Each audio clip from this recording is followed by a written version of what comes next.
చూడండి, ప్రభువు ఆమె హృదయము తెరిచెను గనుక పౌలు మాటల యందు ఆమె లక్ష్యం ఉంచింది. ఆమేన్ చెప్పండి, ఆమేన్ చెప్పండి, ఆమేన్.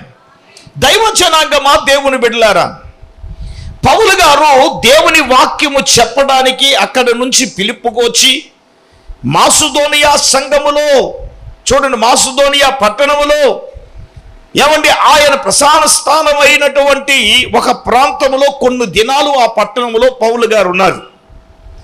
ఒక విశ్రాంతి దినాన గవిని దాటి అట ఒక సముద్ర తీరమున వెళ్ళిపోతుంటే అక్కడ ప్రార్థన జరుగుతూ ఉంటే అక్కడ కొంతమంది స్త్రీలు ఉన్నారట. ఆ స్త్రీలలో లుదియా అనే ఆమె ఉందట. ఎవరండి? లుదియా. ఆమె ఆర్డినరీ పీపుల్ కాదు, ఊదా రంగు పొడు అమ్ముకుని వ్యాపారం చేసుకునే ఆమె. అయితే చూడండి, ప్రభువు ఆమె హృదయాన్ని ఏం చేశాడు? తెరిచాడు. ఆమేన్. నేనంటాను దేవుని బిడ్డలారా, మూడవదిగా తెరవబడిన హృదయము దేవునికి ఇష్టం. చెప్పండి అండి, గట్టిగా చెప్పాలా. ఇందాక దిమ్మరించబడ్డా ఉన్నాం కదా, వాక్యము ప్రకటించబడతా ఉంటే, దేవుడు నీతో మాట్లాడుతూ ఉంటే హృదయం ఏమవ్వాలా? చెప్పండి గట్టిగా, తెరవబడాలి. ఒక ఆయన ఈ మధ్యన అన్నాళ్ళండి, మీరు వాక్యం చెప్తాను, నేను వాక్యం చెప్తాను, కోచింగ్ ఇచ్చినట్లు ఉంటుందంట. ఏజ్ నాకు ఇంకా బుర్ర పాడైపోయింది. అల్లలోయ, ఒరే నేను కోచింగ్ ఇవ్వడం వింటారా, నీకు అలాగ అర్థమైందా? ఇంత వాక్యం వింటుంటే హృదయం తెరబడలేదా? మారు మనసు లేదా? అక్షరార్థంగా మాట్లాడుతున్నారా? ఏమండి, నాకు చాలా ఆశ్చర్యం వేసింది. వాక్యం చెప్తే ఏం చేయాలా? హృదయాలు తెరవబడాలా. మొన్న ఇక్కడే దువ్వ దగ్గర ఏదో ఊరు లోపలికి వెళ్ళామండి. అలా వాక్యం చెప్తా ఉంటే సుమారుగా 1:40 2 గంటల దాకా లాగేశాను. అప్పుడే అయిపోయిందా అని చెప్తున్నారండి. ఆ రోజు వాక్యంలో ఇంచుమించు సుమారుగా 20 మంది రొమ్ములు బాదుకుని దేవుని వాక్యాన్ని విని హృదయాలు పగలగొట్టుకుని ఏడ్చారు. స్తోత్రం చెప్పండి. ఉపదేశం ఏమైందండి? అటు ఒక్క ఉపదేశానికే వాళ్ళ హృదయాలు తెరవబడుతున్నాయంటే, ప్రతి వారం నా ఉపదేశం వినబడుతున్నా మీ హృదయాలు తెరవబడకపోతే ఎలాగండి? దేవుని మాట మీద లక్ష్యం ఉండాలా వద్దా మనకి? లేకపోతే బౌండరీలు గీసుకుని నా బౌండరీ దాటి రాను. దేవునికి స్తోత్రం. దేవుడు గీసిన బౌండరీలో సర్కిల్లో మనం ఉండాలా. మా మామగారు చనిపోయినప్పుడు మా అత్తయ్య గారు వచ్చేమంది, ఎక్కడికి పెనుగొండ. స్తోత్రం చెప్పండి. నేనే వెళ్ళిపోదాం అనుకున్నాను. మరి కారణం ఏంటంటే ఉద్యోగం చేసుకోవచ్చు. అప్పటికి ఇంకా ఇక్కడ మందిరం కూడా ఏంటి చెప్పండి, 2004లో పాకే ఎతికిలి బాధ. వెళ్ళిపోదామని నేను అనుకున్నాను, కానీ మా పాస్టర్ మందే, బాబు నిన్ను దేవుడు దేనికి పిలిచాడు చెప్పండి. ఏమన్నా అలాగన్నారా? సేవకు చేశారు బాబు, నువ్వు సేవే చేయాలా. దేవునికి స్తోత్రం. ఇంకా మళ్ళీ మామూలుగా కాదు. హల్లెలూయా, గట్టిగా చెప్పండి. నేను మర్చిపోలేదు, కానీ మేము భయంకరమైన శోధల మధ్యలో, పోరాటాల మధ్యలో ఒక పక్కన ఆమె ఎంతో బాధపడుతున్న ప్రస్తావన జ్ఞాపకం చేసి ఏమన్నా ఆమెను గాయపరిచిన ప్రబుద్ధుడిని నేను. దేవునికి స్తోత్రం. గట్టిగా చెప్పండి హల్లెలూయా. నన్ను కాబట్టి ఆవిడ భరించింది, మీరు ఎవరనైతే ఒక శాఖం భరించలేరు. దేవునికి స్తోత్రం. ఒక మాట చెప్తాను వినండి. దేవుని ఉపదేశం మనకు ప్రకటించబడతా ఉంటే నా దేవుడు ఇష్టపడేది ఏంటంటే వాక్యానికి మన హృదయం తెరవబడాలా. వాక్యానికి మన జీవితాన్ని అరెస్ట్ అయిపోవాలి. ఆమేన్. yes Lord, దేవుడు నా జీవితంలో నాతో మాట్లాడాడు. నేను ఆ వాక్యానికి నా జీవితాన్ని నేను చేస్తాను, నా హృదయాన్ని నేను చేస్తాను, అప్పగించుకోవాలి. ఆమేన్. నేను ఎవరికైనా ఏం చెప్తానంటే దేవుని మనసు ఏంటో తెలుసుకోనివ్వంటాను నేను. నీ మనసు దేవునికి అవసరంలే, నా మనసు దేవునికి అవసరంలే. దేవుని మనస్సు ఏమిటి, దేవుని మనస్సు ఏంటో మనం తెలుసుకోవాలి. దేవుని మనస్సు ఏంటో తెలుసుకున్నప్పుడే ఆయన ఎవరో ఏంటో మనకు అర్థం అవుతుంది. ఆమేన్, ఆమేన్. ఆయన మనస్సు మనకు తెలియనంత సేపు మన జీవితం ఏంటో మనకే అర్థం కాదు. మనం ఎక్కడికి వెళ్తున్నామో ఎందుకు అర్థం కాలేదు. ఓ మాట చెప్పనా, నేను ఎందుకు నమ్ముకున్నాను నాకే అర్థం కాలేదంటుందో ఆవిడ ఏసు రక్తం ఇచ్చి. ఆయన ఎవడో నీకు తెలియకపోతే నీకు అలాగే అనిపిస్తుంది. ఆయన ఎవరో మాకు తెలుసు కాబట్టి నిందలు అవమానాలు మా జీవితంలో మాకు ఎదురైనా, సేవలో ఎన్ని పరిస్థితులు ఏదైనా ఎదురైనా, ఏమండి ప్రభువు మనస్సు తెలిసింది కాబట్టి, హలో, ఇంత ఆశీర్వాదం ఇంత ఇది అనేది మామూలుగా ఒట్టినే రాదండి. మీరు అనుకుంటున్నారు అతి సామాన్యమైన నేను ఈ పొజిషన్లలో ఉండడానికి గల కారణం ఏంటో తెలుసా? ప్రభు మనస్సు ఏంటో మనం ఎరగాలి. Amen, amen. Praise the Lord. గట్టిగా చేతులెత్తి స్తోత్రం చెప్పండి. నేనేమంటానంటే నీ హృదయము తెరవబడాలి. వాక్యం ప్రకటించబడుతున్నప్పుడు, ఉపదేశము ద్వారా ప్రకటించబడుతున్నప్పుడు చూడండి, ఆమె హృదయము తెరిచెను. దేవుని పౌలు చెప్పిన మాటలు ఏముంచాను? దైవజనుడు చెప్పిన మాట మీద మనకు లక్ష్యం ఉందా? మనం ఎలా తీసుకుంటున్నాం? దేవుడు ప్రత్యక్షపరచకుండా, దేవుడు చెప్పకుండా మేమే డిసిషన్ తీసుకోం. ఒక విషయాన్ని చెప్పడానికి, మాట్లాడడానికి ఇంచుమించు నెల పైనే మేము కన్ఫామ్ చేసుకుంటే గాని, ఇది దైవ చిత్తము అని ఎరిగితే గాని, ఆఫ్టర్ ఆల్ చిన్న వస్తువు కొనడానికి నేను ఆలోచిస్తాను, ఇది దైవ చిత్తమా కాదని. నేను ఎప్పుడు వాక్యం చెప్పానట, నాకు తెలియదు, అలా చెప్తూ ఉంటాను వాచ్ గురించి. స్తోత్రం చెప్పండి అందరు గట్టిగా. మనం మీరు కల్లారా చూస్తే నాకు ఆశ్చర్యం వేసింది.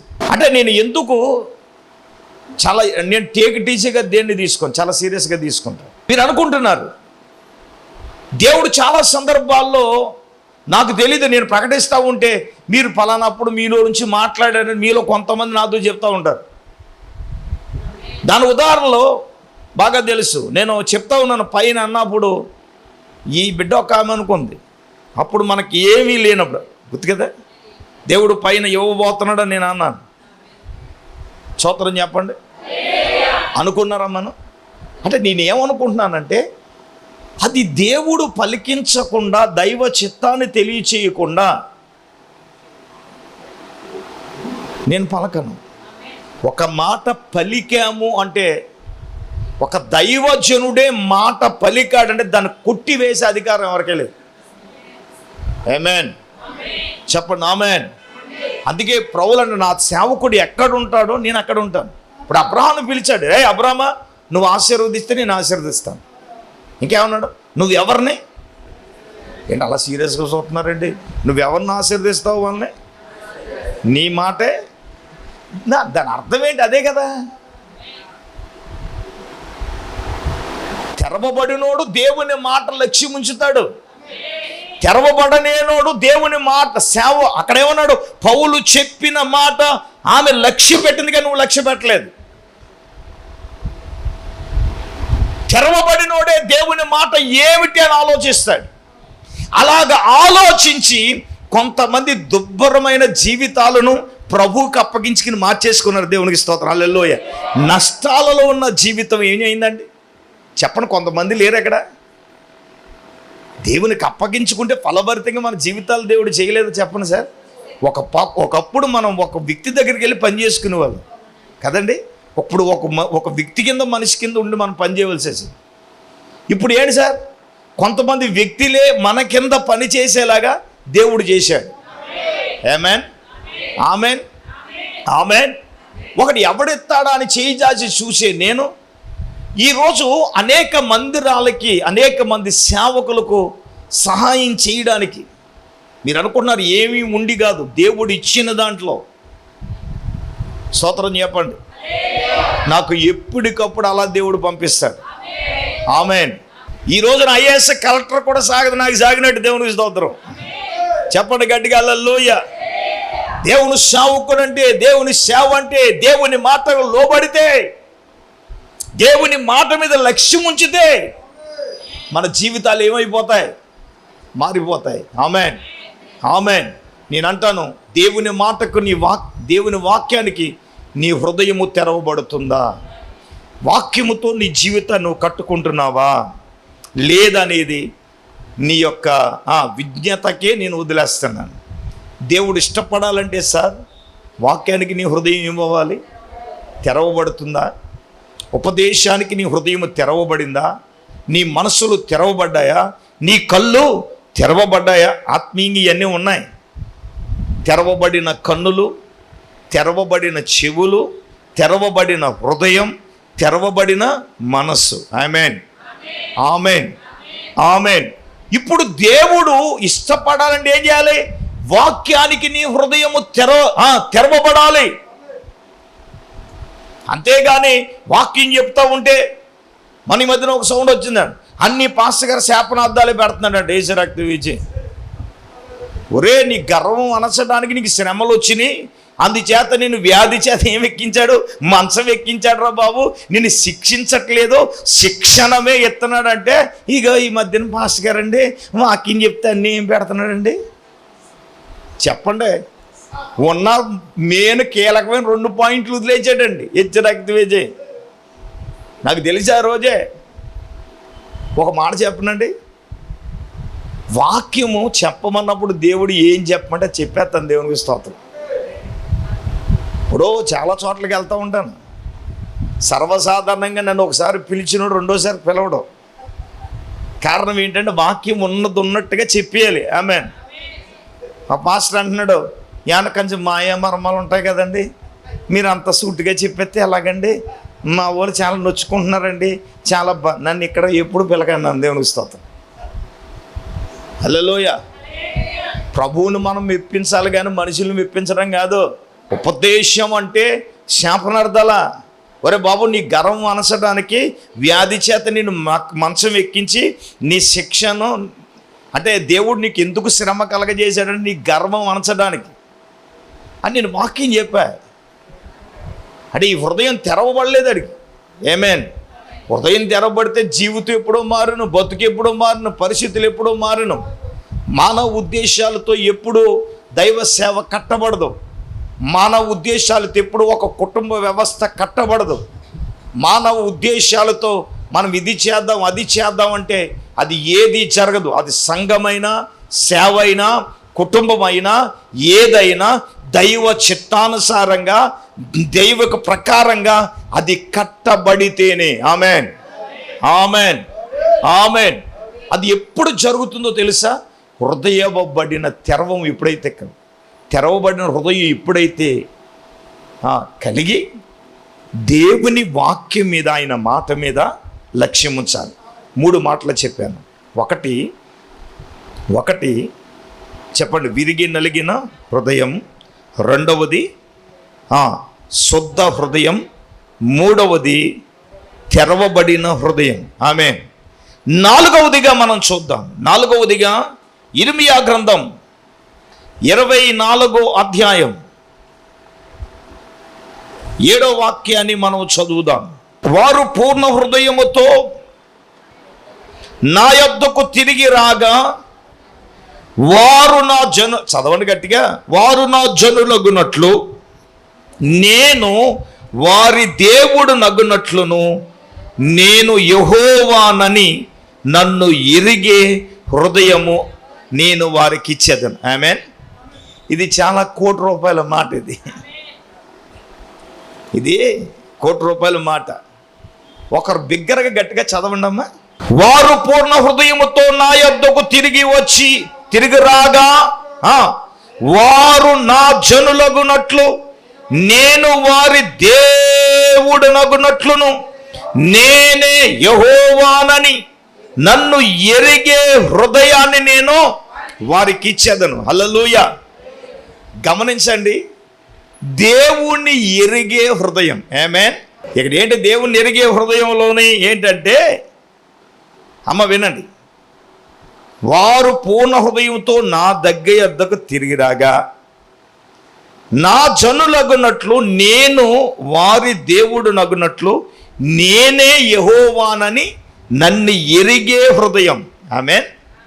ఎంతమందికి ఈ మాట అర్థమవుతుంది? దేవుణ్ణి పడత ఎరిగియున్నానయ్యా నీకేది, ఎరిగి ఉండి కూడా ఎరగలేనట్టు, ఉండి ఉన్నట్లు లేనట్టు. స్తోత్రం. అలా కుదరదండి. దేవుడు ఎవరో నువ్వు ఎరిగి ఉండే హృదయాన్ని దేవుడు నీకు ఇచ్చాడు. ఇది చాలా సీరియస్గా తీసుకోవాల్సిన మాట. ఇదే ఏదో మనం ఎరిగి ఉంటే, ఆయనను ఎరిగి ఉంటే మనలోని అపశృతుల మాటలు రావు. అందుకే ఏమన్నాడు?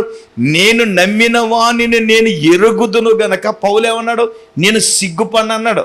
అమూల్యమైన మాట చూడండి. తిమోతి రాసిన 2వ పత్రిక 1వ అధ్యాయం 12వ వచనం చదవండి. ఆ హేతువు చేత ఈ శ్రమలను అనుభవించుచున్నాను గాని నేను నమ్మిన వానిని ఎరుగుదును గనక నేను సిగ్గుపడను. ఆమేన్. చెప్పండి ఆమేన్. మనము నమ్మిన వానిని మనం ఏమై ఉండాలి నాన్నా? ఏమై ఉండాలి? ఎరిగి ఉండాలి. మనం నమ్మిన వాడిని. నేనేమన్నా, నాకు ఈ శ్రమ, ఆ హేతువు చేత ఈ శ్రమలు నేను అనుభవించుచున్నాను కానీ, శ్రమలు మన జీవితంలో అనుభవించుచున్నాము కానీ మనము నమ్మిన వానిని మనం ఏం చేయాలా?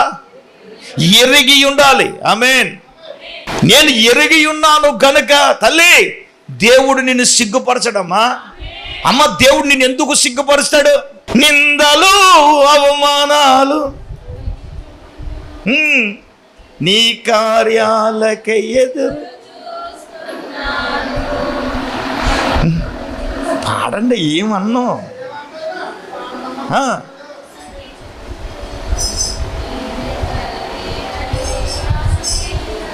హల్లెలూయా. పాడరులే, దేవునికి స్తోత్రం.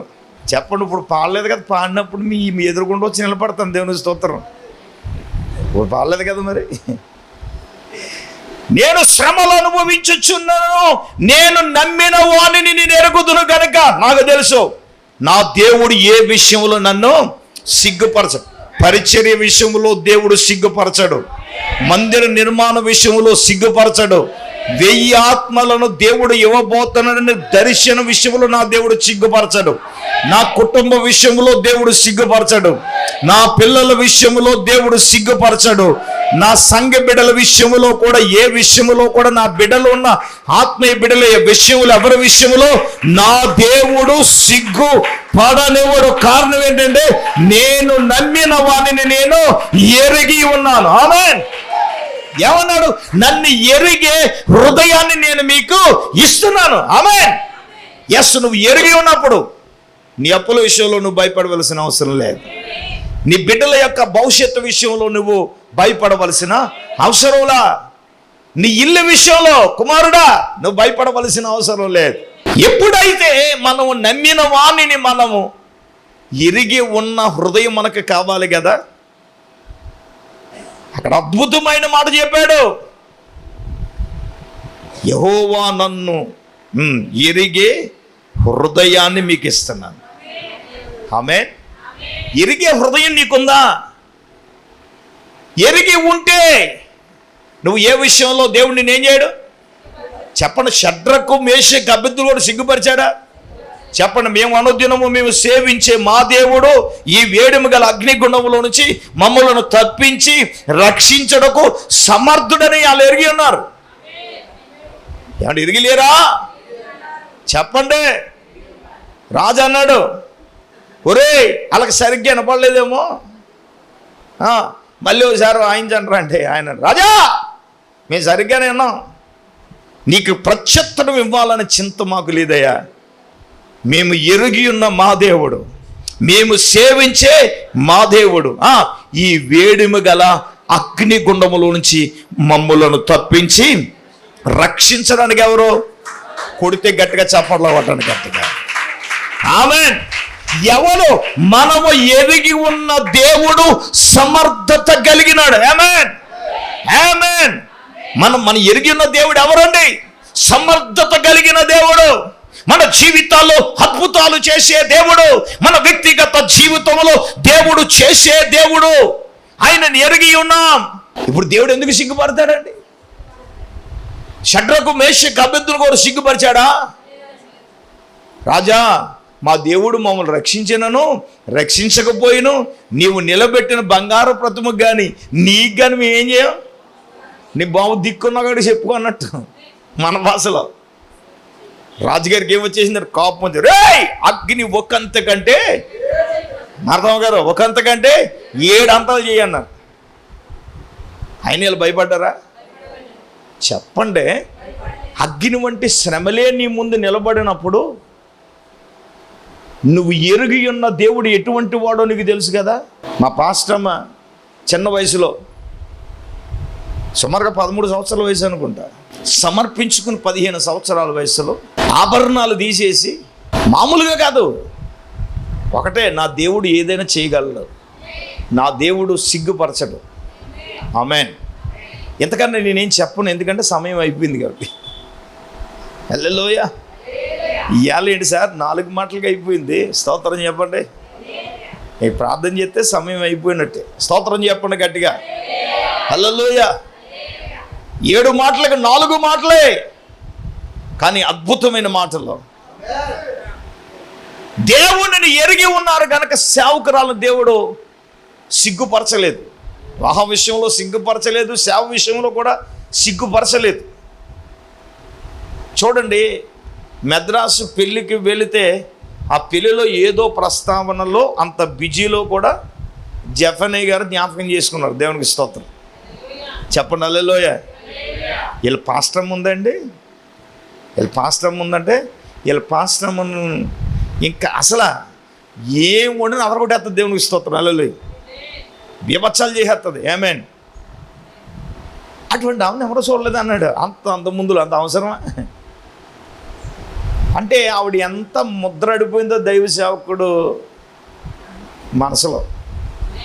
స్తోత్రం చెప్పండి, గట్టిగా చెప్పండి. హల్లెలూయా. దేవుడు మమ్మల్ని ఏ విషయంలో కూడా, మనల్ని నమ్మిన వాడిని మనం ఎరిగి ఉన్నాం కాబట్టి దేవుడు ఏ విషయంలో, దేవుడు ఎందుకో ఈ వాక్యం ద్వారా, ఇదిగో ఏతో చేత నేను శ్రమలు అనుభవించినను నేను నమ్మిన వాణిని నేను ఎరుగుదును గనక నా దేవుడు మిమ్మల్ని ఏ విషయంలో సిగ్గుపరచనివ్వడు. ఆమేన్, ఆమేన్. దేవుడు సిగ్గుపరచనివ్వడు. ఆయనని ఎరిగి ఉన్న హృదయం, దేవుణ్ణి ఎరిగే హృదయాన్ని దేవునికి ఇస్తే, ఎరిగి ఉంటే నువ్వు ఎప్పుడు ఓటమి చెందవు. సిగ్గుపడనివాడు నా దేవుడు. అద్భుతము దేవుడు చేయబోతున్నాడు. హృదయాలను పరీక్షించే దేవుడు. ఏమండి, నీ హృదయాన్ని దేవుడు చూస్తున్నాడు. నువ్వు ఎరిగి ఉన్నావు గనక షడ్రకు మేషకు అబేద్నెగోలను సిగ్గుపరచని దేవుడు నిన్ను నన్ను మనం సిగ్గుపరచ. అందరూ మోకరించండి, కళ్ళు మూసుకొనండి. ప్రభువే నీతో నాతో మనతో మాట్లాడగా, దేవా ఈరోజు సేవకుని అభిషేకించి నువ్వు మాతో మాట్లాడావు నాయన. మా హృదయం ఎలా ఉన్నదో అని మాట్లాడావు ప్రభువా. అయ్యా, నీకిష్టం, దేవునికి ఇష్టమైన హృదయం ఏంటో మాతో మాట్లాడావు నాయన. నిజమే దేవా, విరిగి నలిగిన హృదయమే నీకు ఇష్టము నాయన. శుద్ధ హృదయమే నీకు ఇష్టము ప్రభువా. తెరవబడిన హృదయమే నీకు ఇష్టము నాయన. హల్లెలూయా, హల్లెలూయా. అందరూ నోరు తెరవాలా, నోరు తెరిచి ప్రార్థన చేద్దాం. దైవ జనుల నుంచి ప్రభువే సూటిగా తేటగా నీతో నాతో మనందరితో మాట్లాడగా, అయ్యా నా హృదయం విరిగి నలిగిన హృదయం నాకు దయచేయి ప్రభువా. శుద్ధ హృదయాన్ని నాకు దయచేయండి ప్రభువా. ఇదిగో తెరవబడిన హృదయాన్ని నాకు దయచేయండి ప్రభువా. నిన్ను ఎరిగే హృదయాన్ని నాకు ఇవ్వు నాయనా అని నోరు తెరిచి ప్రార్థన చేద్దాం. స్తోత్రం, స్తోత్రం, స్తోత్రం, స్తోత్రం, స్తోత్రం, స్తోత్రం, స్తోత్రం, స్తోత్రం, స్తోత్రం, స్తోత్రం. పరిశుద్ధుడవేం తండ్రి, మహోన్నతుడా నీకు వందనాలు, స్తోత్రాలు, స్తోత్రాలు, స్తోత్రాలు ప్రభువా. ఈ రాత్రికాల సమయంలో తండ్రి నీ దాసుని సేవకుని అభిషేకించి ప్రభువా, అయ్యా నీ వాక్యము ద్వారా మీరు నాతో మాట్లాడినందుకు వందనాలు తండ్రి. అయ్యా నా ప్రభువా, హృదయాన్ని పరిశోధిస్తున్న తండ్రి నీకు వందనాలు. యేసయ్యా నీకు స్తోత్రాలు ప్రభా. ఏది నీకు ఇష్టమైన హృదయమో ప్రభా. అయ్యా నా తండ్రి ఈ రాత్రి ప్రభా 4 విషయాలు ప్రభా నాయనా నా తండ్రి నీ లేఖనాల్లో ఉంచి ప్రభా స్పష్టంగా సూటిగా మాతో మాట్లాడినందులకే స్తోత్రాలు చెల్లిస్తున్నా దేవా. నా తండ్రి విరిగి నలిగిన హృదయమే నీకు ఇష్టమైనదని ప్రభా. అయ్యా నాయనా నా తండ్రి విరిగిన మనస్సు ప్రభా, విరిగి నలిగిన హృదయాన్ని ప్రభా ఈ రాత్రి మాకు దయచే తండ్రి. నీకు వందనాలు ప్రభువా. యేసయ్యా నీకు స్తోత్రాలు. దావీదు నీ సన్నిధికి వచ్చి ప్రార్థిస్తూ ఉన్నాడు దేవా. నాయనా నా యందు శుద్ధ హృదయాన్ని కలగజేయమని ప్రభువా నీకు స్తోత్రాలు. అయ్యా నా ప్రభువా శుద్ధ హృదయాన్ని నువ్వు కోరుకుంటున్నావు నాయనా. అయ్యా నా తండ్రి అంతరంగములో స్థిరమైన మనస్సు నాయన నూతనముగా పుట్టించండి అయ్యా. శుద్ధ హృదయాన్ని మాకు దయచేతండి. విరిగి నలిగిన హృదయాన్ని మాకు దయచేయండి అయ్యా. విరిగిన మనస్సుతో విరిగిన హృదయముతో నీ సన్నిధిలో ప్రార్థన చేస్తే నీవు లక్ష్యము చేసే దేవుడు కాదు ప్రభా నాయనా. అయ్యా నువ్వు లక్ష్య పెట్టే దేవుడు అయినావు తండ్రి. నీకు వందనాలు ప్రభువా. యేసయ్యా నీకు వందనాలు నాయనా. అలాగే నా ప్రభువా నీ లేఖనాలు నీ వాక్యం బోధిస్తుండగా ప్రభువా నువ్వు మాట్లాడుతుండగా ప్రభువా అయ్యా నాయనా లూదియా హృదయము తెరవబడినట్లుగా ప్రభువా మా హృదయాలు తెరవబడాలి తండ్రి. తెరవబడిన హృదయాన్ని మీరు మాకు దయచేయమని ప్రార్థన చేస్తూ ఉన్నాను తండ్రి. నీకు వందనాలు ప్రభువా. అయ్యా నాయనా నా తండ్రి మా హృదయాలు తెరవబడాలి ప్రభువా. అయ్యా నాయనా నీ వాక్యముతోనైనా తెరవబడాలి ప్రభువా. అయ్యా తెరవబడితేనే నీ మాటల యందు మేము లక్ష్యం ఉంచుతాము నాయనా. అయ్యా నీ యందు మేము లక్ష్యం ఉంచుతాం ప్రభువా. మా హృదయాలు తెరువు చేయమని ప్రార్థన చేస్తున్నాను తండ్రి. నీకు వందనాలు ప్రభువా. యేసయ్యా నీకు స్తోత్రాలు నాయనా. నిన్ను ఎరిగిన హృదయము ప్రభువా మాకు దయచే తండ్రి. నీకు వందనాలు ప్రభువా. అయ్యా నాయనా నిన్ను ఎరిగి ఉండాలని ప్రభువా నా తండ్రి. నిన్ను ఎరిగి ఉంటే ప్రభువా అయ్యా నాయనా ఏ స్థితిలోను ఏ పరిస్థితిలోను ప్రభువా మమ్ములను నీవు విడిచిపెట్టవు నాయనా. అయ్యా నా తండ్రి మమ్ములను ఏ విషయంలోను సిగ్గుపరచవని ప్రభువా ఈ రాత్రి నీ వాక్యములోంచి 4 విషయాలు మాతో మాట్లాడారు నాయనా. విన్న వాక్యాన్ని ప్రభువా నా తండ్రి నాయనా నీకు స్తోత్రాలు ప్రభువా. అయ్యా నాయనా త్రోవ ప్రక్కన పడకుండా ముండ్ల పొదల్లో పడకుండా మంచి నేలను పడే విత్తనము ఫలించినట్లుగా 100 నీ బిడ్డలందరూ ఫలించుదురుగాక నాయనా తండ్రి. నీకు స్తోత్రాలు అయ్యా నాయన. ఈ వాక్యమును మా హృదయంలో భద్రపరుచుకోవడానికి సహాయం దయచేయండి. కూడా వచ్చిన బిడ్డలను వినుచున్న బిడ్డలను ప్రభు ప్రతి ఒక్కరిని కూడా నాయన అయ్యా నాయన పేరు పేరు నా దయతో జ్ఞాపకం చేసుకుని సమస్త ఘనత మహిమ ప్రభావాలు మీకే ఆరోపిస్తూ యేసయ్య పరిశుద్ధ నామములో ప్రార్థన చేసి అడిగి వేడుకొంచున్నామా పరమ తండ్రి. ఆమేన్. ఇప్పుడు మన పరమ తండ్రి అయిన దేవుని ప్రేమ, మన ప్రభువును రక్షకుడైన యేసుక్రీస్తు ప్రభుల వారి యొక్క దివ్యమైన కృప, పరిశుద్ధాత్మ దేవుని యొక్క అన్యోన్య సహవాసం ప్రభు బిడ్లారా ఇక్కడ కూడిండలకు వాక్యమైన బిడ్డలకు ఇప్పుడు ఎల్లప్పుడు ప్రపంచపరిదలప్పుడు అదాకాలము సదాకాలము తోడైనుగాక. ఆమేన్. యేసు రక్తమే జయం. ప్రభు యేసు రక్తమే జయం. ప్రభు యేసు నామానికి సంపూర్ణ విజయం. అపవాదకీలకు అనంత నాశనం కలుగుగాక.